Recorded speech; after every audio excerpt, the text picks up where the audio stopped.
북한의 단거리 미사일 발사를 예의주시하고 있는 정치권은 한 목소리로 규탄은 했지만 대응 방안에 대해서는 동상이몽입니다. 여당은 대북 식량 지원의 필요성을 강조하고 있고 야당은 강경 입장으로의 선회를 요구하고 있습니다. 국회 취재기자 연결합니다. 우철희 기자. 네, 국회입니다. 네, 북한의 미사일 발사에 대한 여야 입장 정리해 주시죠. 네, 먼저 더불어민주당 이인영 원내대표는 오늘 현장 최고위에 앞서서 기자들과 만났습니다. 이 자리에서 한반도 평화에 역행하고 남북 그리고 북미 관계 개선에도 전혀 도움이 되지 않는다며 북한의 도발 중단을 촉구했습니다. 다만 북한이 대화와 협상의 길로 나올 수 있도록 식량 지원은 즉각적으로 이루어져야 한다고 강조했습니다.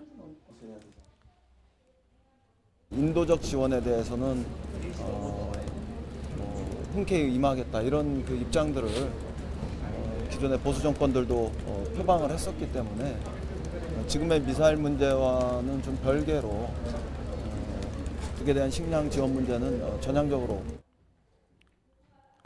조정식 정책위 의장도 기자간담회에서 이번 발사가 9.19 남북 군사합의 위반은 아닌 것으로 보고 있고 유엔 안보리 결의 위반 여부는 분석이 필요하다고 밝혔습니다.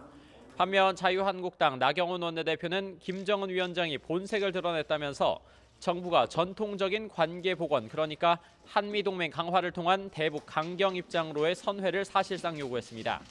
그러면서 9.19 군사합의 파기와 안보 라인의 교체, 또 국제사회와의 공조를 통한 제재 유지와 전시작전 통제권 조기 전환의 전면 재검토를 주장했습니다. 우리가 이 대북 정책이 한국 제일주의가 아니라 북한 제일주의였습니다. 이제 대한민국 국익을 중심으로 한 한국 제일주의 대북 정책으로 이제 복원해야 될 때입니다.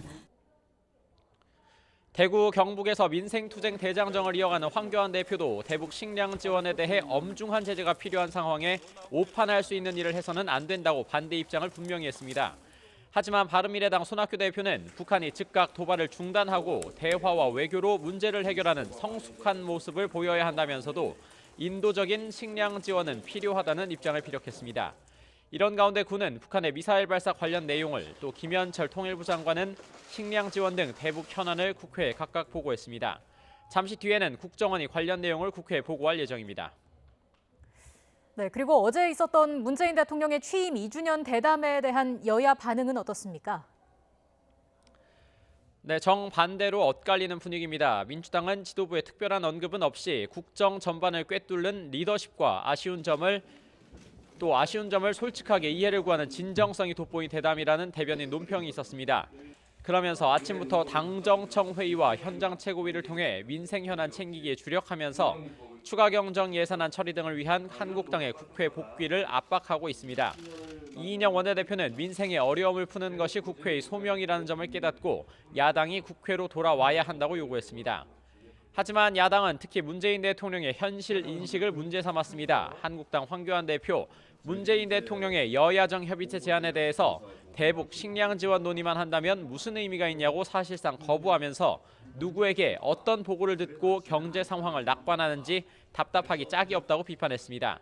나경원 원내대표도 대담이 보여주기식이자 문 대통령의 생각이 현실과 동떨어져서 세트장 속에만 머물러 있다고 비판했습니다. 바른미래당도 문 대통령의 현실 감각이 물 위에 기름처럼 둥둥 떠다니고 있다면서 대안 없이 고집만 드러났다고 비판했습니다. 다만 손학규 대표는 여야정 협의체 제안은 환영할 일이라면서 대북 식량 지원뿐만 아니라 산적한 국정 현안을 논의할 기회가 되길 바란다고 밝혔습니다. 지금까지 국회에서 YTN 우철입니다.